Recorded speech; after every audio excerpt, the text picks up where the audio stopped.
Alors, je remercie chaleureusement la Fondation Bodmer pour son accueil et pour avoir pensé dans mes pérégrinations suisses de me faire arrêter dans votre belle institution.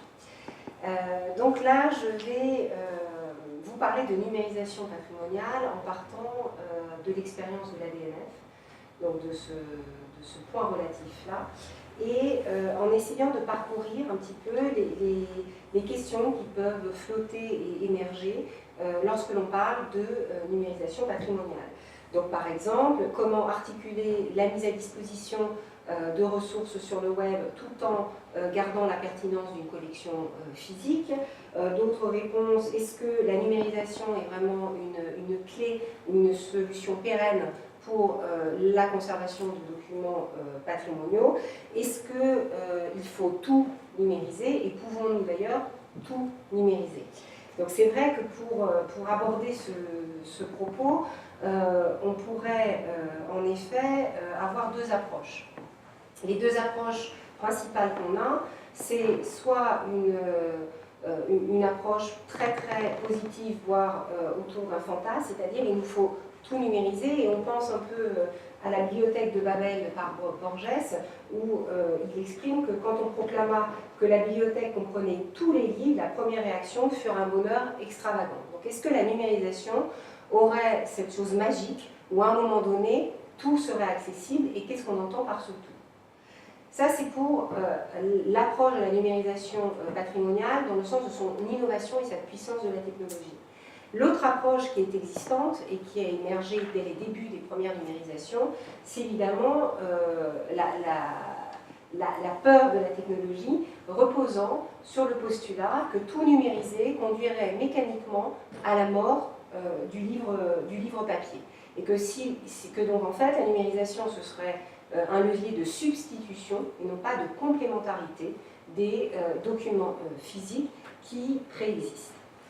Voilà à peu près les deux approches opposées qu'on peut avoir autour de la numérisation patrimoniale. Et donc mon propos, ça va être de vous proposer quelques éléments de réflexion pour voir comment on peut répondre par rapport à ces deux approches antinomiques. Alors on va partir de quoi? On va parler de Gallica. Je pense qu'ici tout le monde connaît Gallica. Ou y a-t-il qui connaît Gallica?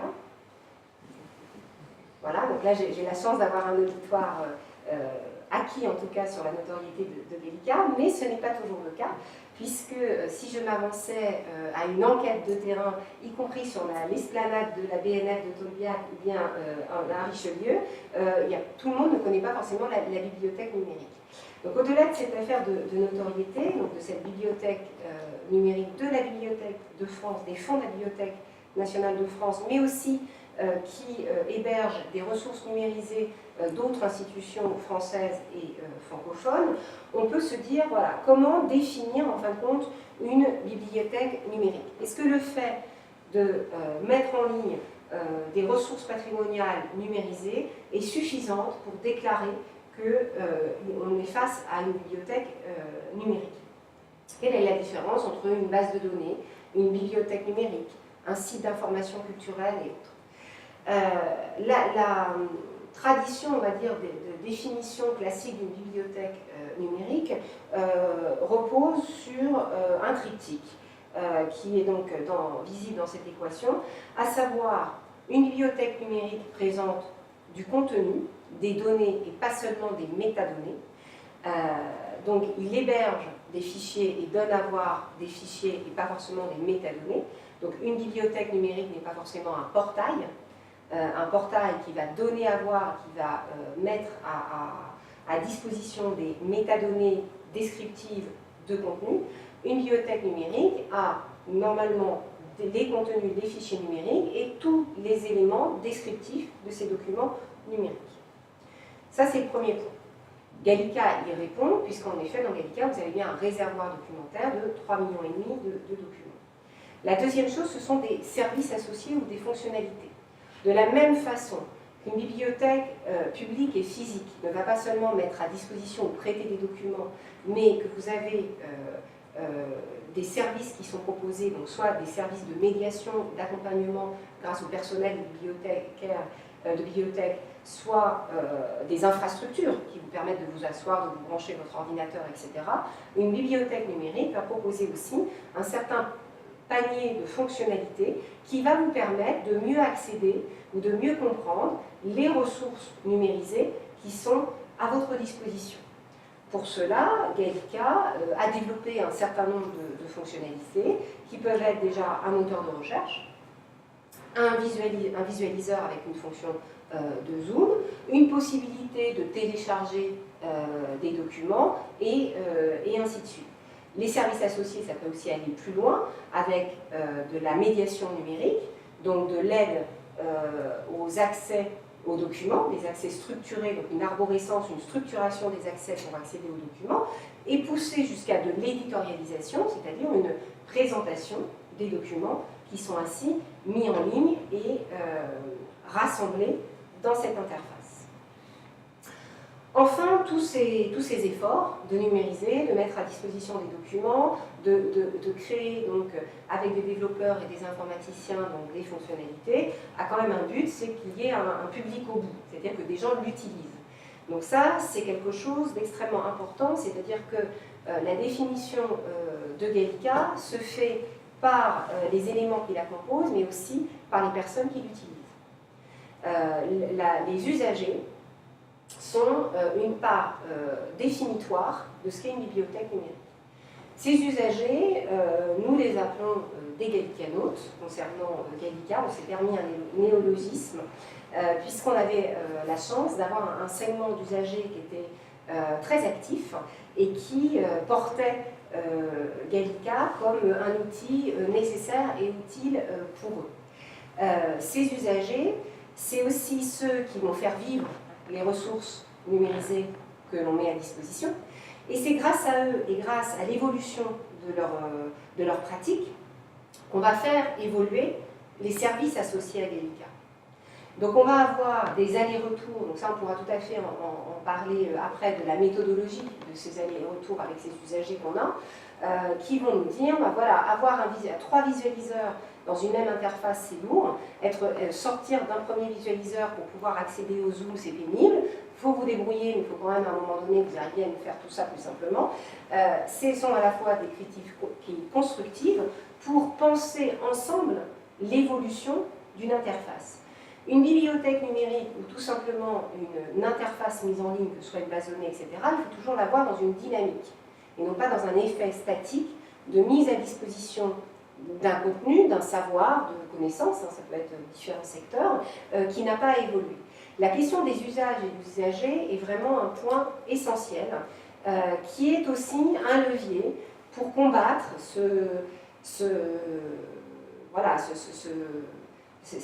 le danger qu'il y a forcément quand on est sur le web, c'est-à-dire l'obsolescence, ou être à côté des pratiques ou des usages des personnes.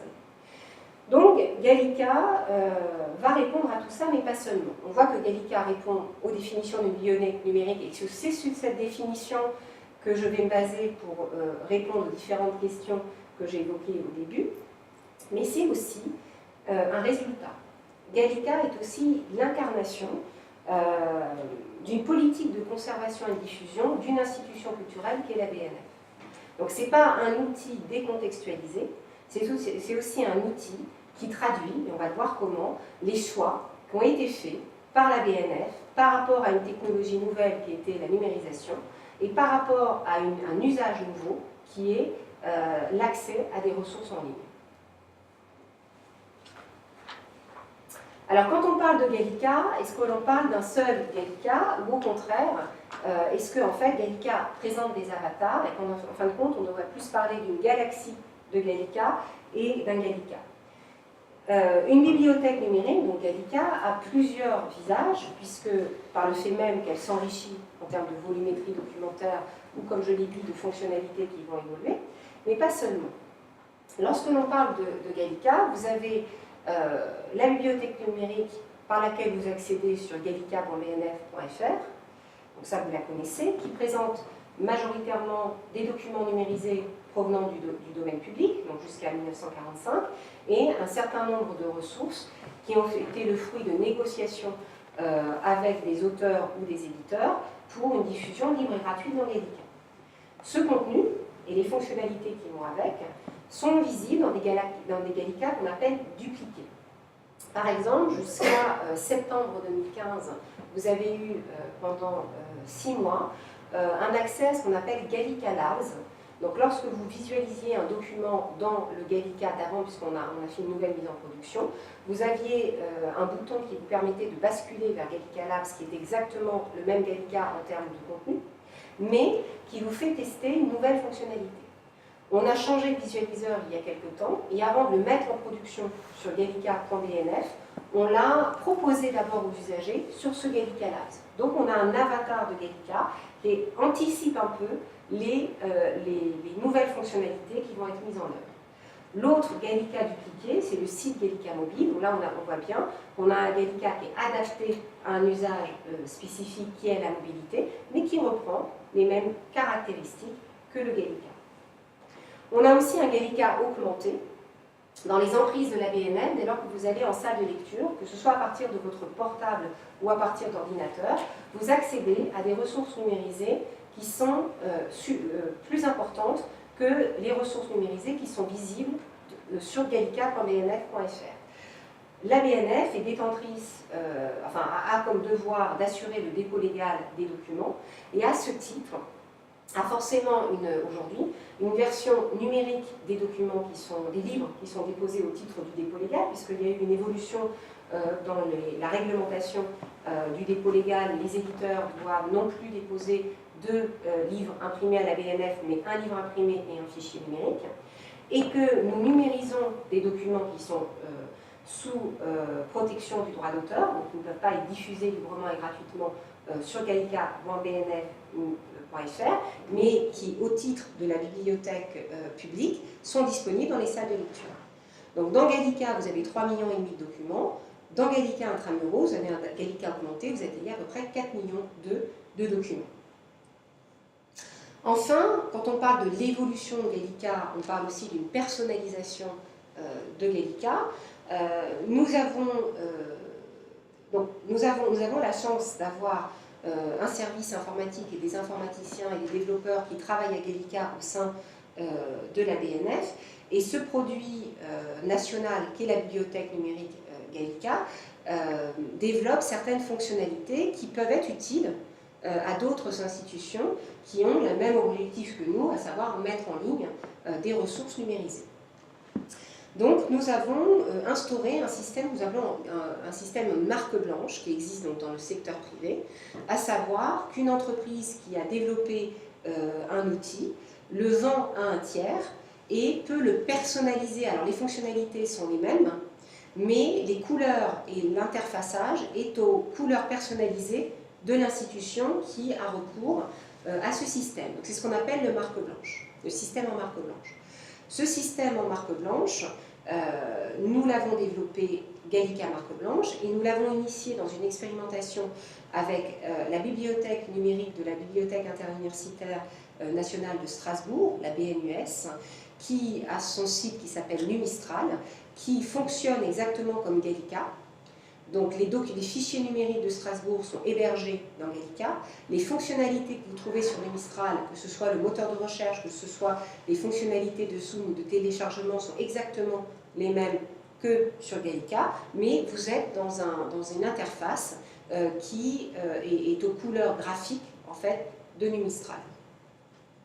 La différence avec un Gallica marque blanche d'un système en marque blanche, et parce que nous travaillons un terreau qui est le patrimoine culturel, c'est que nous mettons à disposition non seulement des fonctionnalités, nous mettons à disposition non seulement une capacité d'hébergement et de stockage des fichiers, mais aussi des ressources numérisées, c'est-à-dire que Numistral présente non seulement ces ressources issues de ces fonds, comme par exemple des collections d'affiches, des collections de papyrus, j'en parle parce que je sais que la Fondation Bonne-Mère en possède, et d'histoire locale autour de l'Alsace, mais présente aussi des ressources, des fonds de la BNF qui ont été numérisés sur l'histoire locale et régionale de l'Alsace et de la Lorraine. Donc on voit bien que le Gallica marque blanche, on a une mutualisation au niveau de l'innovation, hein, donc des techniques et des fonctionnalités, mais aussi on a une mutualisation au niveau du documentaire, puisqu'on crée un écho entre les fonds d'ABNF et les fonds d'une institution partenaire. Donc quand on parle de Gallica, on parle en fait de Gallicae, si on veut latiniser un petit peu la formule, à savoir des avatars de Gallica, des Gallica qui présentent plus de ressources que le Gallica que vous obtenez de chez vous, de votre poste informatique, et jusqu'à un Gallica qui est un dispositif de coopération avec un Gallica personnalisé. Donc voilà d'où on part. Une bibliothèque numérique peut être aussi une galaxie de bibliothèques numériques portée par une même institution, et on voit bien qu'on rentre très vite dans une idée d'écosystème, et pas seulement d'un outil singulier, inédit ou unique qui vivrait sa vie seule sur Internet.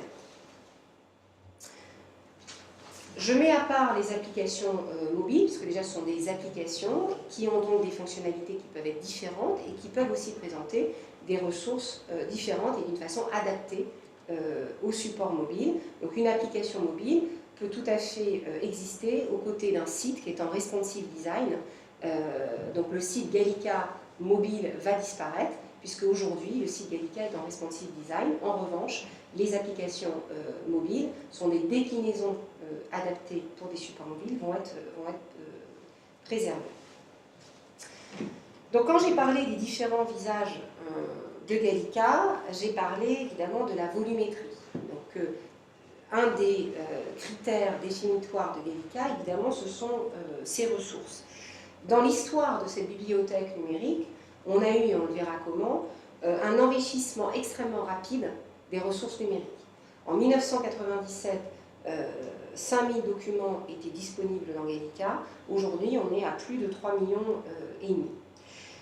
Cette diversité quantitative, elle n'est pas seulement quantitative, elle implique aussi une diversité de documents. Lorsque l'on va dans le réservoir documentaire, où une fois justement une chercheuse avait fait un lapsus révélateur en disant déversoir documentaire, c'est-à-dire que plus on enrichit Gallica rapidement, à un moment donné on est pris par ce flux de documents qui augmente sans cesse. Donc elle était quelque peu gênée par ce lapsus dépréciatif, mais en même temps c'était assez révélateur de ce que pouvait être aussi l'accroissement massif des collections. On a une représentation de plus en plus exacte, je ne sais pas, mais en tout cas réaliste de la diversité des fonds de la BNF. Dans Gallica, on ne trouve pas que des livres. Comme vous le voyez, le livre imprimé ne correspond qu'à 17% des ressources disponibles dans Gallica. Le plus gros des ressources, ce sont les numéros de presse et revues, qui correspondent d'ailleurs à une forte demande des utilisateurs de Gallica, qui cherchent à avoir de la presse et revues sérisée. Et donc on a peu de titres de presse, mais beaucoup de fascicules de titres de presse qui sont présents dans Gallica. Donc on a les principaux journaux nationaux, quelques journaux locaux, et puis des journaux coloniaux. Donc à la fois on a un prisme en termes de nombre de titres de presse qui est en deçà des attentes des usagers, et en termes de complétude de collection par titres qui sont numérisés, c'est assez complet.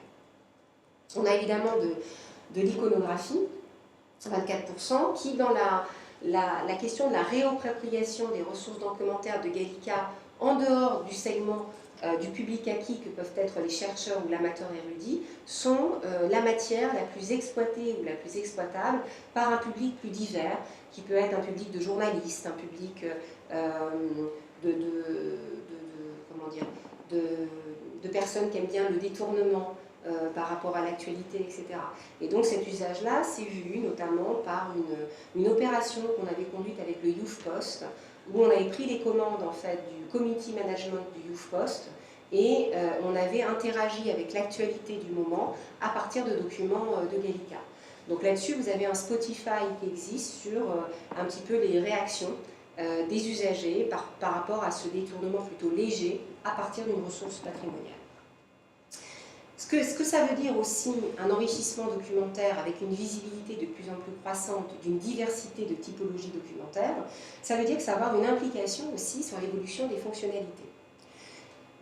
Pour exemple, on commence à intégrer de l'image animée, donc du film dans Gallica. Aujourd'hui, on a 13 vidéos, parce qu'en fin de compte, il faut aussi trouver des films qui soient libres de droit et dans le domaine public. Donc là, c'est pas tant la technologie que la question juridique qui ferme un peu les robinets. Mais donc, ça nous pousse à trouver une visualisation qui correspond justement à la visualisation de films. De la même façon, on a dans Gallica numérisé des objets comme des marionnettes, des masques, on numérise aujourd'hui des globes, et évidemment se met face à nous la question de la numérisation 3D, qui est aussi un questionnement, puisqu'on a eu l'occasion d'en parler tout à l'heure, au niveau des bibliothèques numériques suisses. Donc on voit bien que plus on enrichit quantitativement une bibliothèque numérique et plus on traduit une diversité de documents, plus en fait on pousse les fonctionnalités à évoluer avec les usages et les demandes des usagers. Alors maintenant, ce qu'il faut... Gallica représente-t-il... Est-ce que quand on est sur Gallica avec 3,5 millions de documents, qui apparaît quand même quelque chose de très important, est-ce qu'en fin de compte, on a un œil exhaustif sur toutes les collections de la BNF? Donc est-ce qu'en fait, l'entreprise de Gallica a pour seule vocation, et y répond-elle d'ailleurs, à savoir numériser l'ensemble des fonds de la BNF? Pour vous donner une idée, si on répertorie les fonds de la BNF, toute typologie documentaire confondue, donc aussi bien les objets en passant par les partitions, les livres, etc., on estime qu'on a 40 millions de documents. Donc Gallica, qui est pourtant un réservoir documentaire assez massif, ne représente à peine 10% du potentiel des fonds de la BNF. Est-ce que ça veut dire que quand vous allez aller à la BNF, vous allez pouvoir embrasser ces 40 millions de documents? Bien sûr que non, non plus. Donc la question de l'exhaustivité n'existe pas tellement. On a calculé que si on souhaitait numériser tous ces fonds de la BNF, donc 40 millions de documents de la BNF, sur la cadence actuelle de numérisation de masse, pour vous donner une idée aussi, toutes les semaines, 1500 nouveaux documents sont visibles sur Gallica. Ça vous donne une idée un peu de la cadence de numérisation. Il nous faudrait pas moins de 200 ans.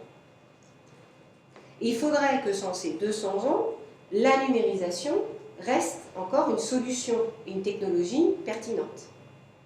Donc on le voit dès maintenant que dès que l'on parle de contenu de bibliothèque numérique, quand bien même sur un... Là je parle juste du point de vue quantitatif, on voit bien que la notion d'exhaustivité est un faux problème. Que numériser en disant on numérise tout, on numérise rien, l'enjeu n'est pas là. Et pour autant, comme on va le voir, il ne faut pas non plus baisser les bras et dire à quoi bon, puisque de toute façon déjà 3,5 millions de documents, on est en dessous de 10%, à quoi bon. Donc l'enjeu est ailleurs. Et pour justement aborder ça, on va se recentrer un peu sur comment qualifierions-nous, on va dire, le patrimoine écrit. Je ne vais pas parler du patrimoine mobilier, immobilier et autres, au niveau mondial. Donc sur le patrimoine écrit, si je reprends des données qui avaient été données dans un article du Science Express en 2010, en parlant de l'opération Google qui souhaitait numériser 15 millions de livres, donc une typologie bien précise, en à peine 6 ans, qu'est-ce que ça pouvait représenter par rapport au patrimoine écrit mondial, si on regarde le segment de la typologie de livres imprimés depuis 1470-73. Donc cet article estimait que le recensement de documents imprimés depuis l'avènement de l'imprimerie est établi à 150 millions de livres, toutes langues confondues. Donc après, j'ai essayé de chercher comment y trouver, comment se baser ce mode de calcul, parce qu'à la fois, ça me semblait peu par rapport à comment se figure le patrimoine écrit. Mais ce qui est intéressant, c'est que l'on voit que Gallica, c'est moins de 10% des fonds de la BNF, que Google, qui semble encore plus démesuré que l'entreprise de numération de masse, en fin de compte, on est à peine 10% des livres qui existeraient, qui seraient signalés dans le monde. Donc, la numérisation n'est pas une affaire de quantité. C'est pourquoi d'ailleurs très vite, dans plusieurs articles, dès que cette problématique a été exposée, on a évoqué la question d'exhaustivité relative, d'exhaustivité raisonnée. Donc il y a eu beaucoup d'expressions oxymoriques de ce genre pour montrer que l'exhaustivité ne pouvait pas correspondre à une entreprise de duplication technologique, mais qu'en fin de compte, on allait essayer de numériser sur des critères qui faisaient sens un segment représentatif ou spécifique d'un fonds, d'une collection, du patrimoine. L'autre paradoxe de la numérisation, en tout cas vu de la BNF, c'est qu'on voit que l'entreprise pourrait paraître dérisoire, qu'il nous faudrait 200 ans, et pourtant on s'est lancé, comme des shadows pompés quasiment quotidiennement, dans une numérisation de masse à outrance. C'est-à-dire qu'il y a eu vraiment, dans l'activité de la BNF, une reconfiguration de l'organisation du travail interne à la BNF, des budgets de la BNF, pour pouvoir mettre en œuvre une numérisation, une production massive de numérisation. Alors, il est évident qu'en effet, on est dans ce qu'on appelle la numérisation en nombre, et là, je vous ai donné les chiffres du dernier marché dit de masse des imprimés qui a couru de 2011 à 2014. On a numérisé 45 tonnes d'ouvrages. 25 millions de pages en 4 ans, ça correspond à 45 tonnes d'ouvrages. 45 tonnes d'ouvrages, vous voyez la démarche logistique autour de 45 tonnes d'ouvrages, sachant qu'en termes de dégradation, on a réussi à être à moins de 0,5% de dégradation sur la manipulation des documents autour de ce dispositif. On voit qu'on est dans une organisation qui est totalement novatrice par rapport au métier des bibliothèques. C'est-à-dire qu'on est à la fois dans un processus industriel qui doit prendre en compte une manipulation documentaire et un objet qui est patrimonial, qui peut être rare par nature, et l'intégrer dans un process industriel. Donc c'est quelque chose d'assez lourd, mais en même temps, c'est le seul moyen d'assurer un enrichissement continu de l'EDICA de 1500 nouveaux documents par semaine. Donc on numérise vite comme des shadows pour s'occuper, certes, mais pas que. La question fondamentale qu'il y a autour de la volonté de numérisation d'une institution, culturelle, qu'elle soit privée ou publique, et qui motive à la fois cet investissement budgétaire, cette réorganisation au niveau des ressources humaines et ces enjeux qui sont autour, c'est la notion de bien commun. En fin de compte, on a parlé de patrimoine écrit. Le patrimoine écrit, par nature, est un bien commun, dans le sens où il doit être disponible pour chaque citoyen, ce pourquoi on a des bibliothèques publiques, et qui ne doit pas être l'objet d'une exclusivité d'un seul acteur. Ce bien commun, il s'exerce déjà au niveau de l'activité des bibliothèques traditionnelles, des bibliothèques de prêt. Quand vous allez dans votre bibliothèque de quartier municipal ou de canton, que vous allez emprunter un livre, qu'il soit contemporain ou non, vous avez bien la jouissance de ce document, donc c'est bien un bien qui n'est non rival, c'est-à-dire on n'avait pas à abandonner quelque chose pour avoir la jouissance de ce bien. Il est non exclusif, avec le système de prêt, vous rendez le document dans les temps si vous êtes sérieux, et donc ce livre-là est disponible pour autrui. Avec la numérisation, on va encore plus loin, puisqu'en fait ce bien commun devient un bien commun pur. Il est non exclusif et il est non rival. Lorsque vous allez sur Gallica, on peut tous, là, maintenant, consulter exactement le même document au même instant T. On n'empêche pas les autres de pouvoir consulter cet objet patrimonial. Il est non rival, donc. Il est non exclusif. C'est-à-dire que les ressources que vous avez dans Gallica, vous pouvez les voir dans Gallica, mais vous pouvez aussi avoir un accès via Europeana, le portail Europeana. Vous avez aussi des bibliothèques numériques francophones ou françaises. Vous avez accès à des mêmes ressources dans les bibliothèques numériques de ces acteurs publics et dans la bibliothèque numérique Gallica. C'est non exclusif. Et en fin de compte, ce qui légitime la numérisation patrimoniale, c'est la mise à disposition de ressources documentaires pour chaque citoyen.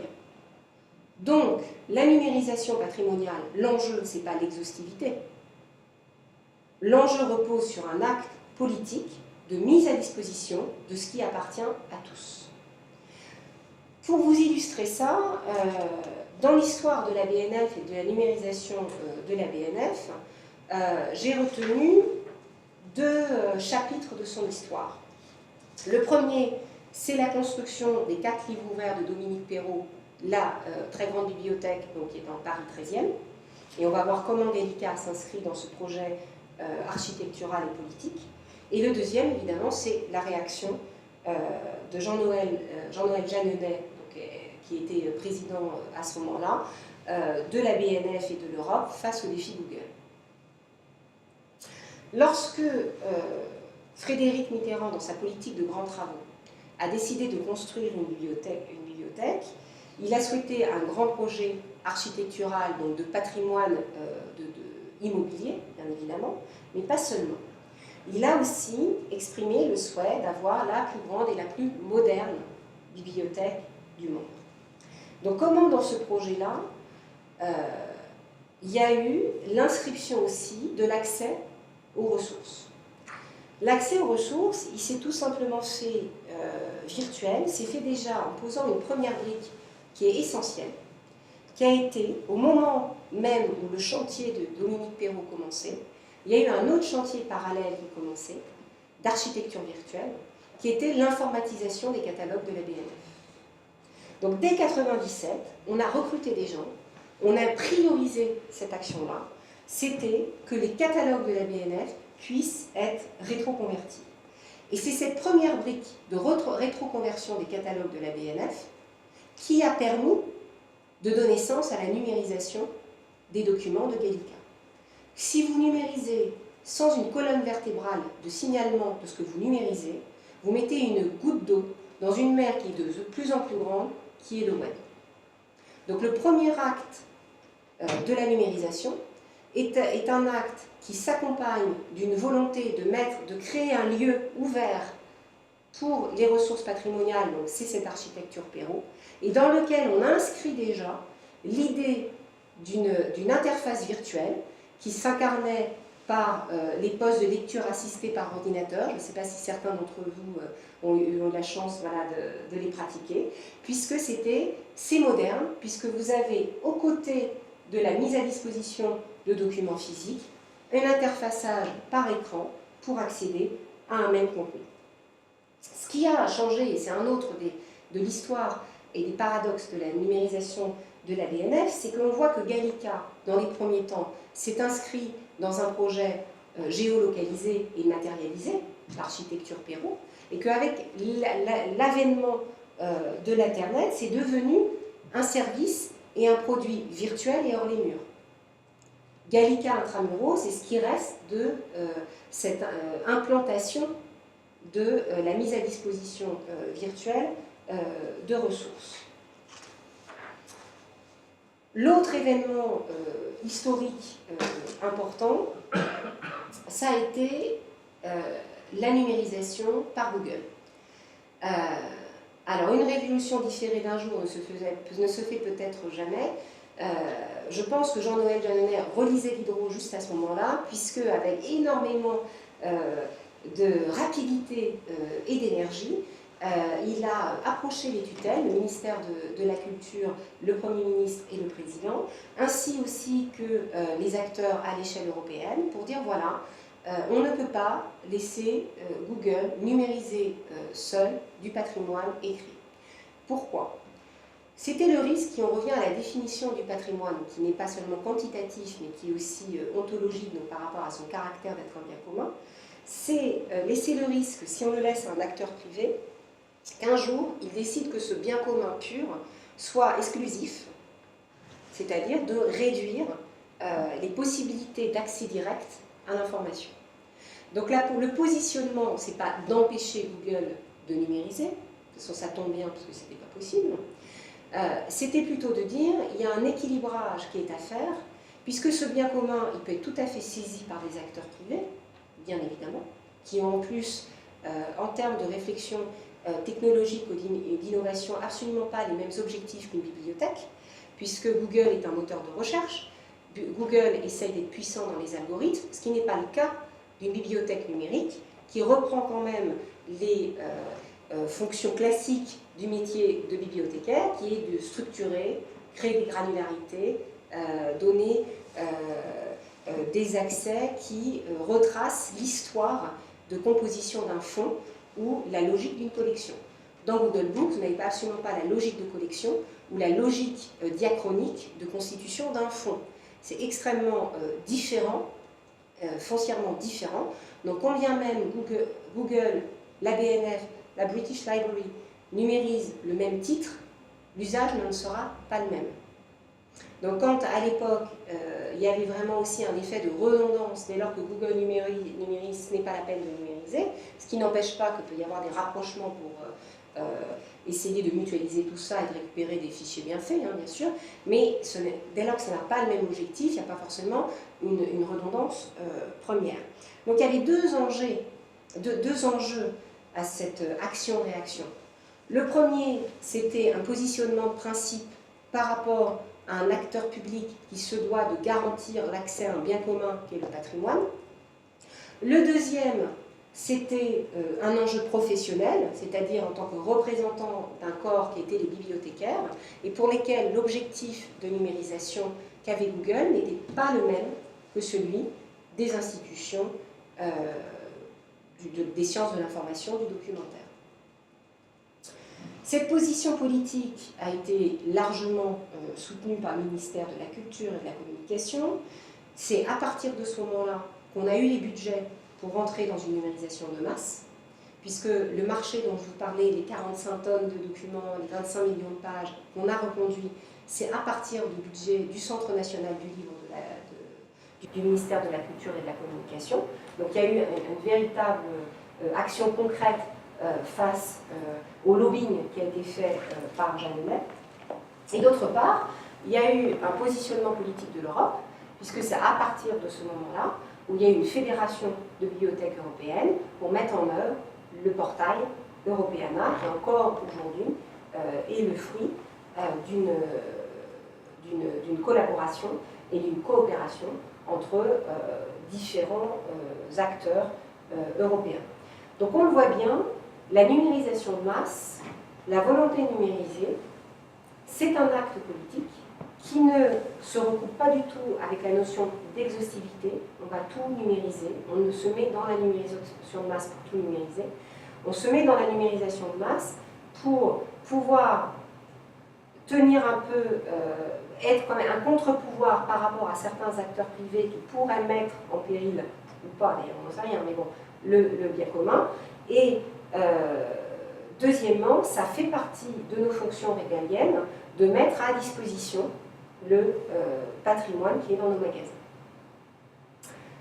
Donc si l'on regarde la puissance de la numérisation dans le sens où elle permet au patrimoine écrit d'être un bien commun pur, on peut se dire, en plus ça prend moins de place, on faire l'image de la tablette et de la bibliothèque, et puis en fin de compte, grâce à la puissance de moteurs de recherche comme Google et à l'émergence de plus en plus de bibliothèques numériques, à quoi bon revenir aux documents papier, première question, et à quoi bon dépenser de l'argent à restaurer des documents physiques, ou à quoi bon dépenser de l'argent à stocker des documents physiques, y compris a posteriori, donc sur des documents patrimoniaux, et sur le patrimoine en construction, puisque le dépôt légal, évidemment, construire le patrimoine au jour le jour, chaque document qui rentre au titre du dépôt légal agrandit le patrimoine.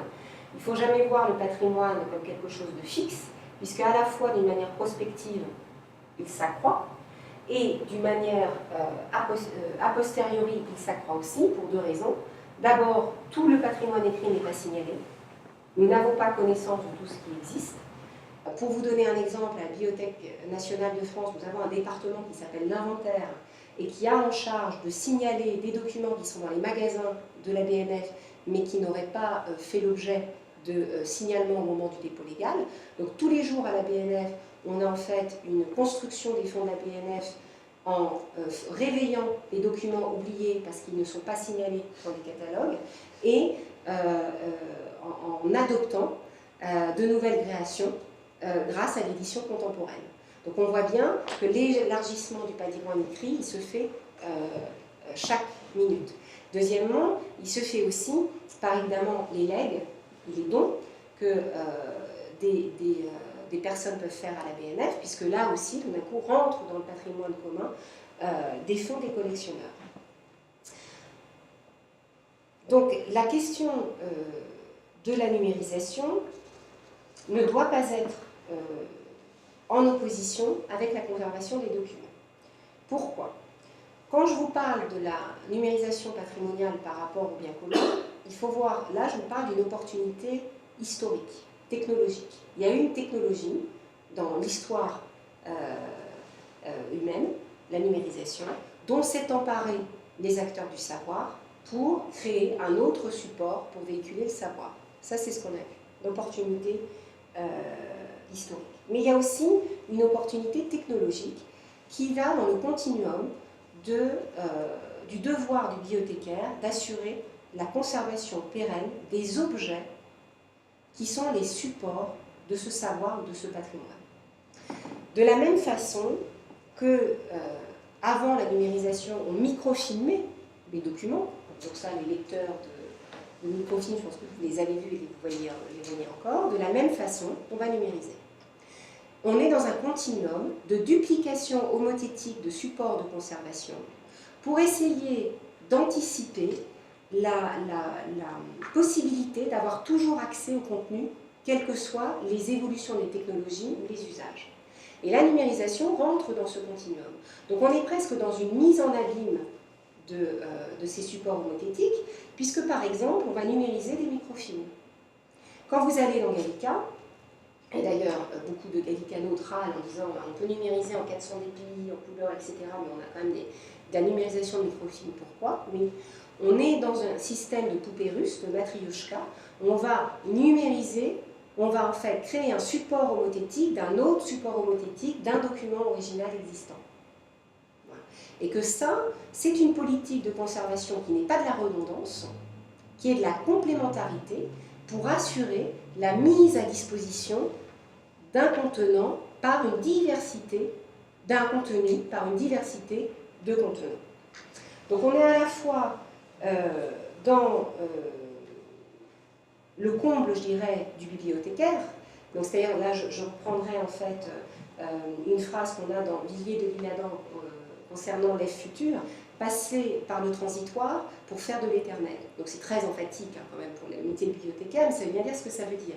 C'est-à-dire qu'on va toujours passer par une technologie qui par nature à un moment donné va être en obsolescence pour en fait maintenir un lien, si possible éternel, si on peut dire, en tout cas pérenne, de l'accès au contenu.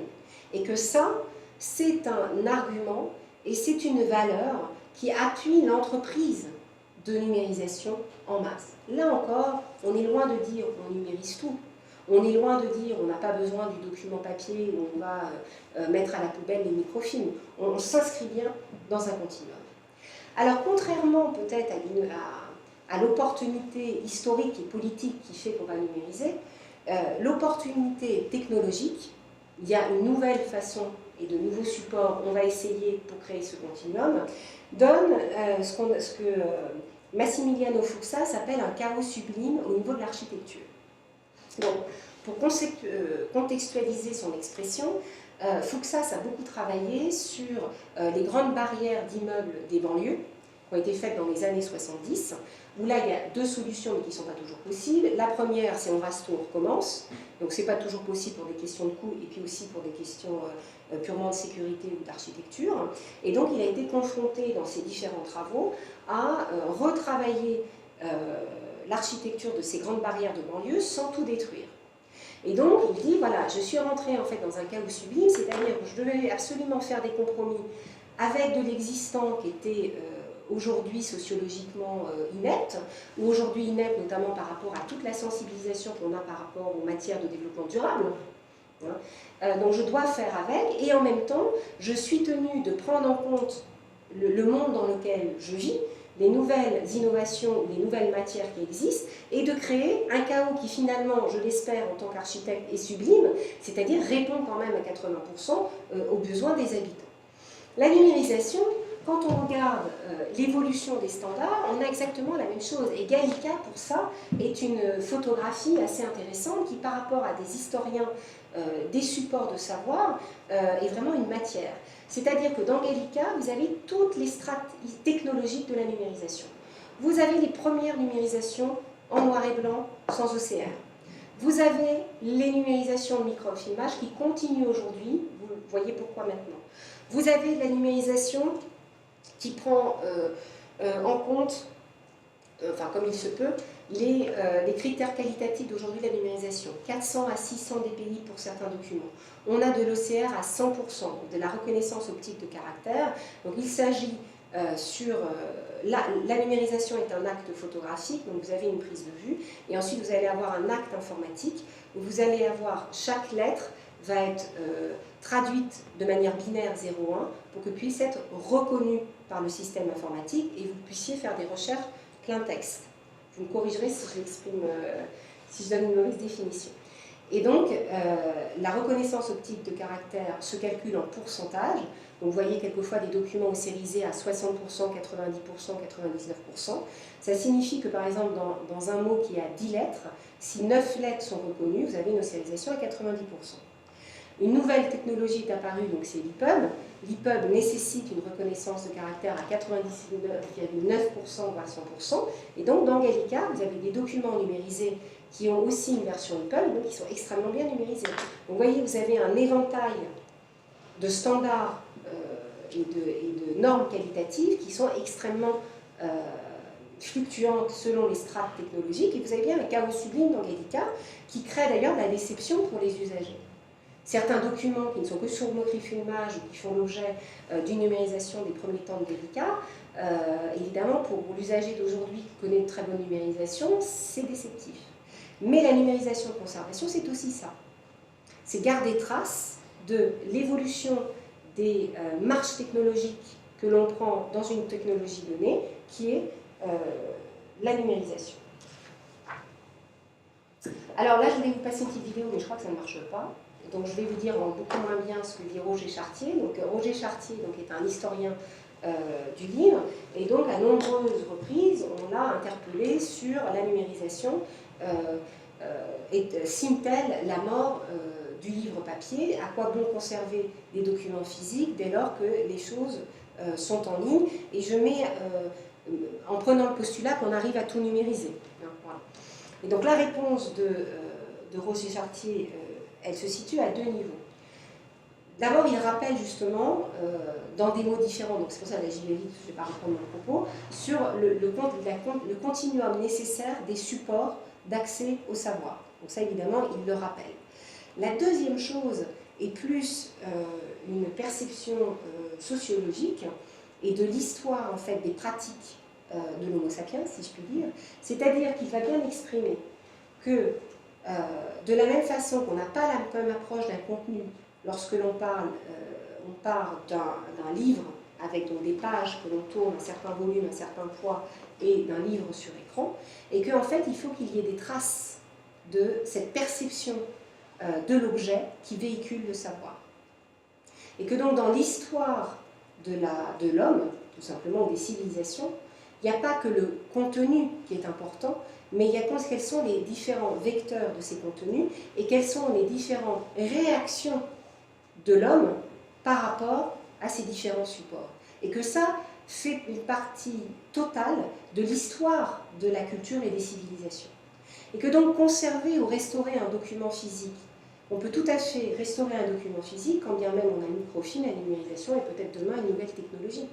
Puisque le lecteur de demain peut tout à fait vouloir avoir accès aux documents physiques, non seulement parce que c'est un historien du livre et qu'il a besoin de voir le grammage du papier, etc., la moisissure de la page 110, etc., pas seulement sur les spécialistes, mais aussi pour avoir une expérience sensible de cette approche de ce support particulier. Et que ça, c'est un des rôles du bibliothécaire, des conservateurs, des acteurs du patrimoine culturel, qu'ils soient privés ou publics, dès lors qu'on se lance dans une idée de transmission, de donner la possibilité aux générations futures d'avoir une expérience sensible par rapport à un support qui n'est plus utilisé aujourd'hui. Donc là, on voit bien par rapport à nos premiers questionnements, est-ce que numériser, c'est la mort du livre papier? Non, en fait, la question, elle n'a même pas à être posée dès lors qu'on arrive à embrasser en fait toute la nécessité d'accès du patrimoine, non seulement dans ce qu'il véhicule, mais comment il est véhiculé. On n'a pas besoin de se poser est-ce qu'il faut tout numériser, ce qui ne veut pas dire qu'il ne faut pas du dialogue entre les différents acteurs pour éviter de créer trop de doublons inutiles. Enfin, évidemment, hein, il ne faut pas non plus créer de la surabondance inutile. Mais évidemment, la question de la numérisation patrimoniale, elle ne se pose pas dans des injonctions contradictoires, en fait. Quand bien même, elle peut se réaliser de manière paradoxale. D'où cette expression qu'elle souligne. Donc on le voit, la numérisation, c'est en fait une activité dynamique, donc prospective, qui est toujours dans une projection de quelque chose, quand bien même elle a conscience de sa propre obsolescence. Un des autres critères qu'il y a, c'est évidemment l'évolution des usages depuis 20 ans. Gallica, en 1997, qui présentait 5000 documents, était un autre Gallica, parce que peut-être il n'y avait pas beaucoup de documents, mais était un autre Gallica, parce qu'aussi les usagers de ces Gallica-là n'avaient pas les mêmes réflexes par rapport à l'exploitation de la ressource en ligne. Pour exemple, aujourd'hui, on a une capacité de réappropriation, une exigence par rapport des usagers par rapport à ce qu'ils veulent, ou comment ils veulent trouver les choses en Gallica, qui est extrêmement différente des premiers usages. Donc aujourd'hui, on a plus de documents, mais ce n'est pas suffisant. Aujourd'hui, il fallait très vite, par exemple, proposer un lecteur exportable. Très vite, l'usager, non seulement c'était quelqu'un qui allait consulter les documents dans Gallica, mais c'était quelqu'un qui allait créer son blog, qui allait avoir son propre site, qui allait avoir ses propres vecteurs de transmission du contenu qu'il voulait faire passer. Très vite, proposer un outil de visualisation dans Gallica n'était plus suffisant, on était à côté. Donc on avait non seulement la croissance des usages, mais la métamorphose des usages. Et aujourd'hui, le challenge de Gallica, c'est évidemment toujours de l'enrichir, mais ça c'est quand même aussi très tributaire des budgets que nous aurons, mais c'est aussi comment répondre au mieux à la mutation des usages qui se font. Et Gallica reste une bibliothèque numérique. Gallica, ce n'est pas une base de données. Gallica, ce n'est pas une interface des humanités numériques. Donc Gallica, en termes de rapprochement signifiant par rapport à la génétique d'un texte, etc., ce n'est pas le lieu. Donc Gallica doit aussi se penser par rapport à des usages de recherche ou des usages de citoyens où il y a des interfaces complémentaires qui se créent, tout en restant dans une logique de définition qui est la sienne.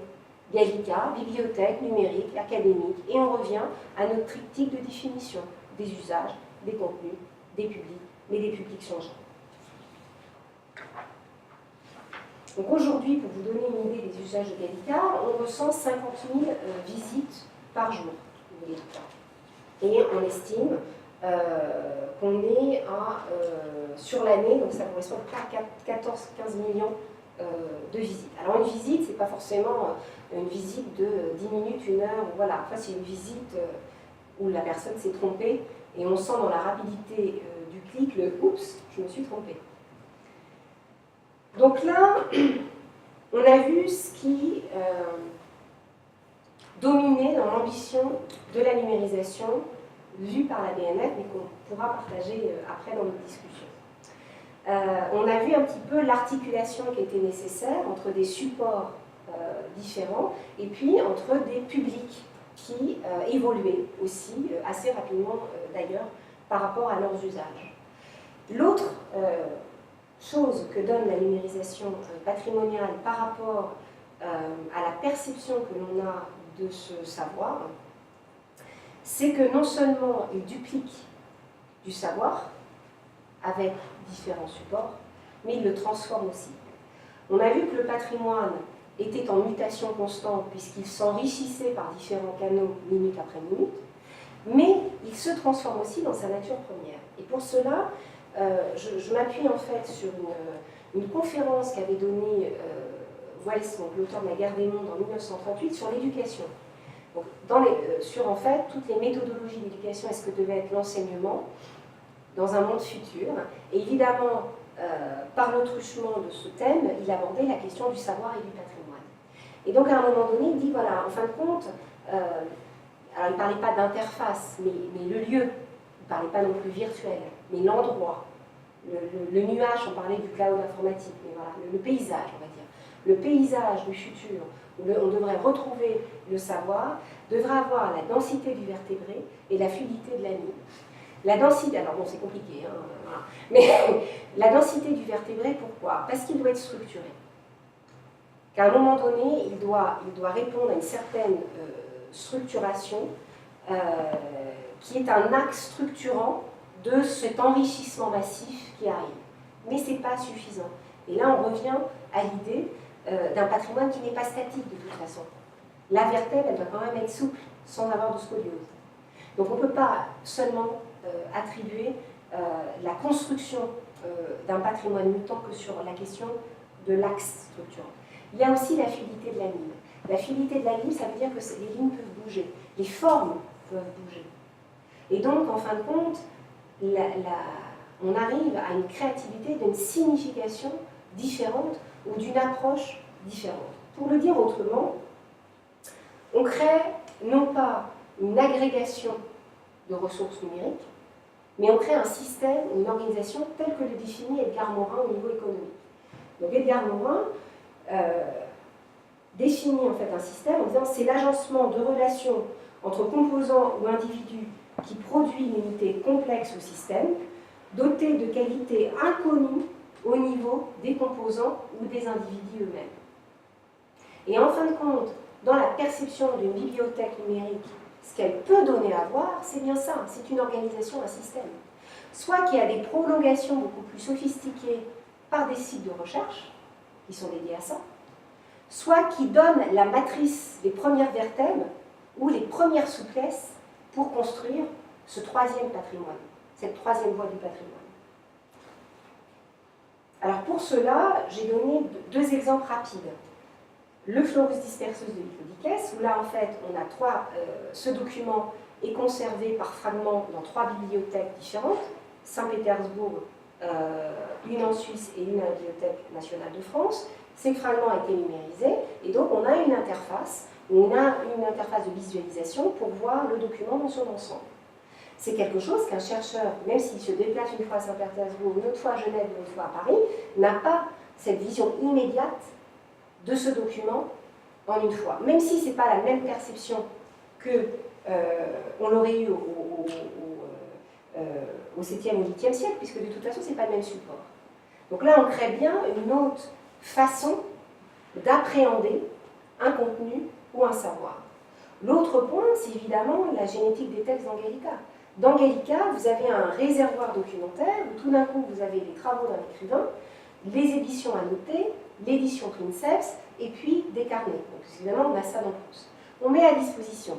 Ça ne veut pas dire forcément qu'on va aller jusqu'à créer un site de génétique du texte proustien. Mais on a tout ça dans un même lieu, avec évidemment une colonne vertébrale qui est laquelle, qui sont les métadonnées.